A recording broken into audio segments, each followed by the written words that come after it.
vida sexual irresponsable?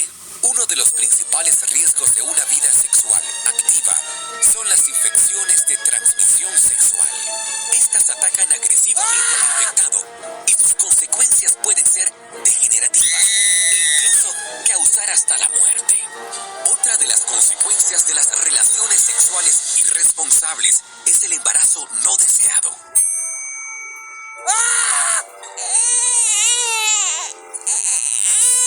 Esto podría hacer que Mauro deba dejar a un lado todas sus expectativas de la vida, dejar sus estudios para poder trabajar y atender su responsabilidad. Hola compañeros, hoy hablaremos sobre educación sexual. Pero, ¿qué es la educación sexual? La educación sexual hace referencia a todo el conjunto de enseñanza, difusión y divulgación de contenidos relacionados con esta misma. Esto con el fin de abarcar todas las etapas de desarrollo. El aparato reproductor femenino y masculino, la orientación sexual, las relaciones sexuales, la planificación familiar y el uso de anticonceptivos, el sexo seguro y la reproducción. Dicho de manera exacta, en la sexualidad humana están implícitos todos los derechos reproductivos, los sexuales y los estudios de género. Esto con el objetivo de lograr un estado específico de salud sexual y reproductiva. Y ahora bien, explicado qué es la educación sexual, ¿qué es la educación sexual integral? Una educación sexual integral se refiere a programas informativos y educativos que van desde preescolar hasta secundaria, cumpliendo con una amplia gama de temas. Estos temas deben estar relacionados con el desarrollo humano, incluyendo la reproducción, la pubertad, orientación sexual e identidad de género. Relaciones familiares, amistades amorosas y noviazgo. Herramientas personales como lo es la comunicación, negociación y toma de decisiones. Comportamientos sexuales los cuales incluyen la abstinencia, la sexualidad a lo largo de la vida, salud sexual, enfermedades de transmisión sexual, anticonceptivos y embarazo. Y por último, sociedad y cultura, roles de género, diversidad y sexualidad en los medios. Y ahora bien, te pido nos acompañes a lo largo de este video, en donde se explica de manera más detallada todos y cada uno de estos aspectos ya mencionados. Etapas de desarrollo de Sigmund Freud, etapas del embarazo y aborto.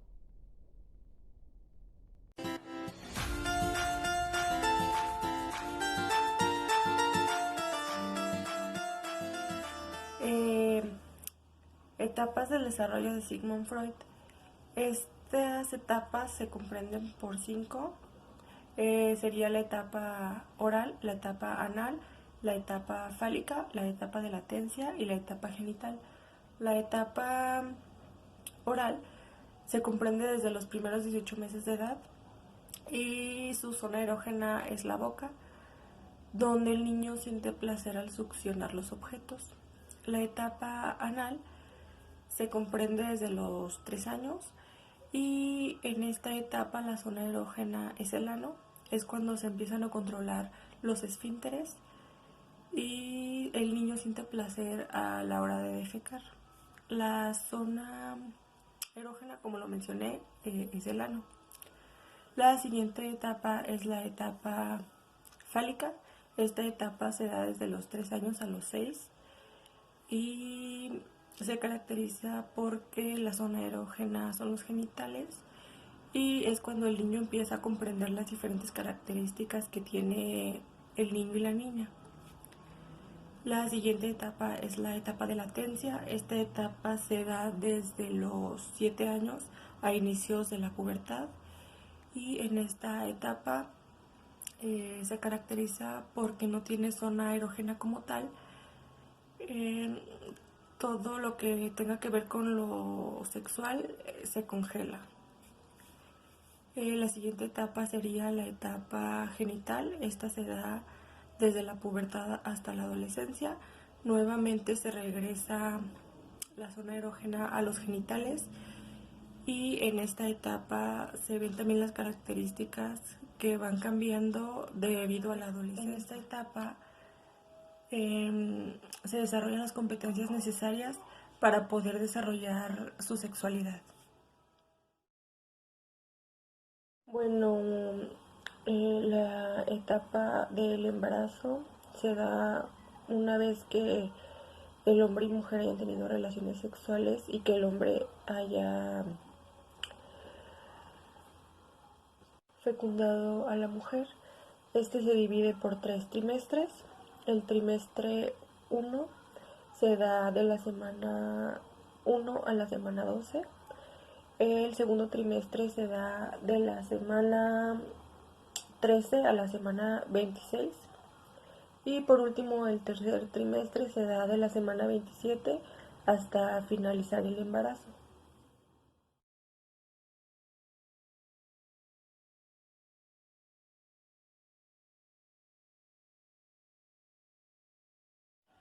Otro de los temas importantes a tratar es el aborto. El aborto es la interrupción y finalización prematura del embarazo, ya sea de forma voluntaria o de manera natural. Existen 3 tipos de aborto. Sería el aborto completo, aborto incompleto y el aborto diferido. El aborto completo es cuando se expulsa íntegramente el saco gestacional. El aborto incompleto es cuando quedan restos de la concepción dentro del útero. El aborto diferido es cuando el embrión o feto ha muerto, pero sigue dentro del útero y la mujer no tiene amenaza de aborto. No cuenta con ningún tipo de síntoma. Procedimiento de aborto durante el primer trimestre. Mi nombre es Dr. Anthony Levatino. Soy ginecobstetra y he realizado más de 1200 abortos. Hoy voy a describir un aborto de primer trimestre llamado succión DIC, dilatación y legrado. Este es el tipo de aborto más frecuente y es típico de entre 5 y 13 semanas de embarazo. Luego de administrar anestesia, el abortista usa un espéculo como este.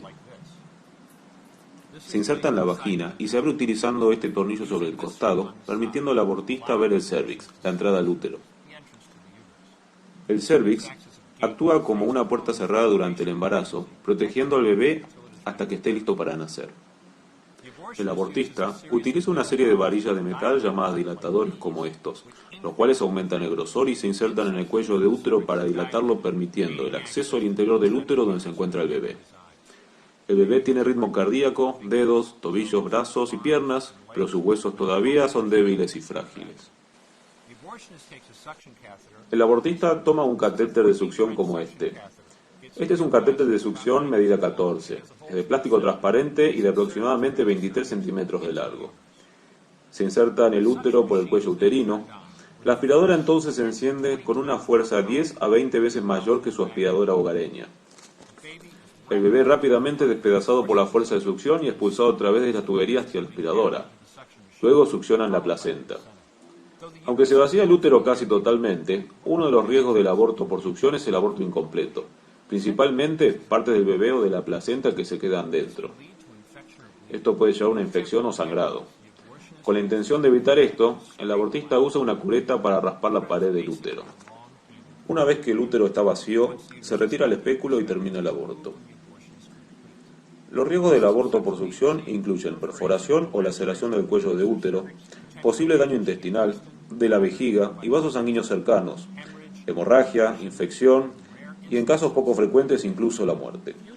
Futuros embarazos incluso pueden sufrir partos prematuros o terminar en pérdida, debido a los daños del aborto y traumas en el útero. Como mencioné al comienzo, soy el Dr. Anthony Levatino, y en el inicio de mi carrera como ginecobstetra realicé más de 1200 abortos. Un día, luego de terminar un aborto, miré los restos del bebé no nacido cuya vida maté, y todo lo que alcancé a ver era el hijo o la hija de alguien. Me di cuenta que matar un bebé en cualquier etapa del embarazo, sea cual fuere la razón, está mal. Quiero que sepas hoy que no importa lo que hayas hecho o la situación en la que estés, vos podés cambiar. Cuidemos al niño por nacer. Gracias por tu tiempo. Nunca haré otro aborto. Cuando te das cuenta que matar un bebé de este tamaño por dinero está mal, no te lleva mucho tiempo darte cuenta que no importa si el bebé es de este tamaño, o así, o incluso de este tamaño. Siempre es igual. Nunca más hice un aborto desde entonces, ni lo volveré a hacer.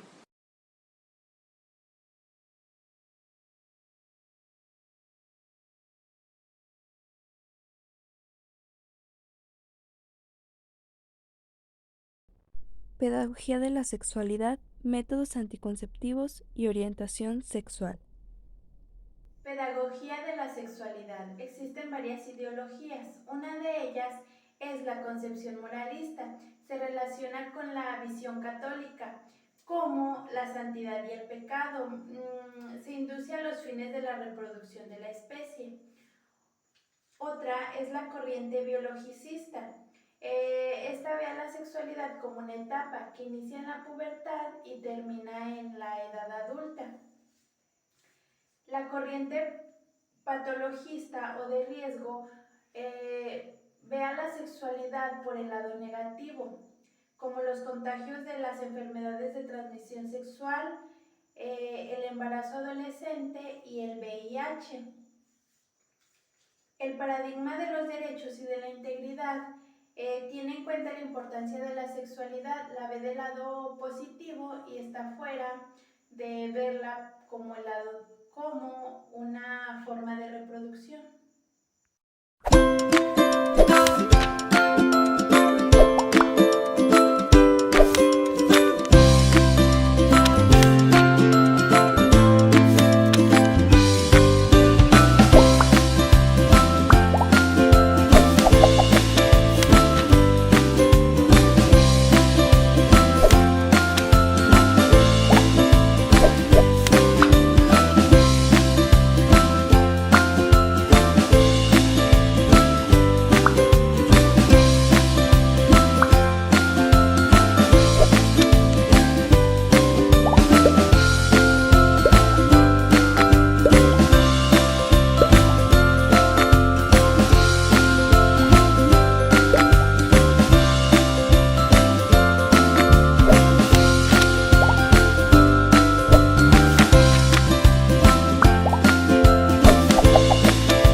Orientación sexual.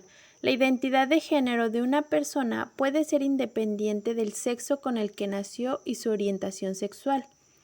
Hay 3 tipos de orientaciones sexuales. Heterosexual hace referencia a las personas que se sienten atraídas afectiva y eróticamente hacia personas del sexo opuesto. Homosexuales hace referencia a personas que se sienten atraídas afectiva y eróticamente hacia personas del mismo sexo. Popularmente se emplean los términos gay para hombre y lesbiana para mujer. Bisexuales hace referencia a personas que se sienten atraídas afectiva y eróticamente hacia personas del mismo sexo y o del sexo contrario. Enfermedades de transmisión sexual y prácticas sexuales. Ahora hablaremos de las enfermedades de transmisión sexual. Las enfermedades de transmisión sexual, o mejor conocidas como infecciones de transmisión sexual, son infecciones que se contagian de una persona a otra, usualmente durante el sexo vaginal, anal u oral. Hay que tener en cuenta que también es oral, porque algunas de las veces creemos que porque se tiene sexo oral no se puede contagiar, y es incorrecto. Algunos ejemplos de estas enfermedades son la gonorrea, la sífilis, el VIH-Sida, el papiloma humano, el herpes genital, la clamidia, entre otros. Y a continuación les dejo un video en donde explica este tema. Las infecciones de transmisión sexual se transmiten si tienes sexo sin protección. Las más frecuentes son la sífilis, la gonorrea, las clamidias, las verrugas genitales, el herpes genital, la hepatitis B o el VIH. ¿Por qué han aumentado las ITS? Están aumentando porque no se utiliza el preservativo, pero además porque el miedo al SIDA ha disminuido con los nuevos tratamientos, porque el número de contactos ha aumentado debido a las redes sociales, porque nos confiamos y porque nos movemos de unos países a otros. ¿Cómo se reconoce una ITS? Las reconocemos si aparece líquido blanquecino o amarillo verdoso por el pene, o un flujo vaginal con olor o color extraño, o en mayor cantidad de lo acostumbrado, o bien úlceras, verrugas en los genitales, inflamación del pene, escozor, dolor al orinar o irritación y picazón en los genitales. En ocasiones, dolor en la parte baja del vientre, dolor en las relaciones sexuales o sangrado que no se corresponde con la regla. La mayoría de estas infecciones se curan fácil y rápidamente si se tratan de forma adecuada. Ante la duda, lo mejor es consultar con un profesional sanitario. Continuando con el tema, seguiré con lo que son las prácticas sexuales. Pero para poder hablar de este tema, primero tenemos que conocer el concepto de sexo. El sexo implica tocarse a sí mismo u a otra persona en manera que estimulen los sentimientos sexuales y el placer. Y ahora sí, pasamos a hablar de acción sexual. Pero esto no es solo un impulso biológico como muchas personas creen, sino que también es una fuerza que influye en muchos aspectos de nuestro desarrollo personal, ya que su ejercicio tiene que ver con la atracción física, los lazos afectivos hacia la pareja, la capacidad de dar y recibir amor, la capacidad de experimentar placer y la reproducción de la especie. A continuación les daré unos ejemplos de lo que vienen siendo las prácticas sexuales, y el primero sería la masturbación. La masturbación es una acción que consiste en estimular los órganos sexuales de una misma persona con las manos. Otro sería el coito, que es un acto que consiste en la introducción del pene en la vagina de la mujer. Y por último serían los desórdenes sexuales, y estos se clasifican en 3, que son la parafilia. La parafilia consiste en un patrón de comportamiento sexual hacia objetos, situaciones diferentes de la vida, etc. El segundo serían las difusiones sexuales. Esto consiste, es un trastorno que dificulta o impide el mantenimiento de relaciones sexuales satisfactorias, o sea que no disfrutan la relación sexual. Y el tercero y último sería el trastorno de identidad sexual. Este es muy común y se refiere a sentir un malestar acerca de su condición sexual.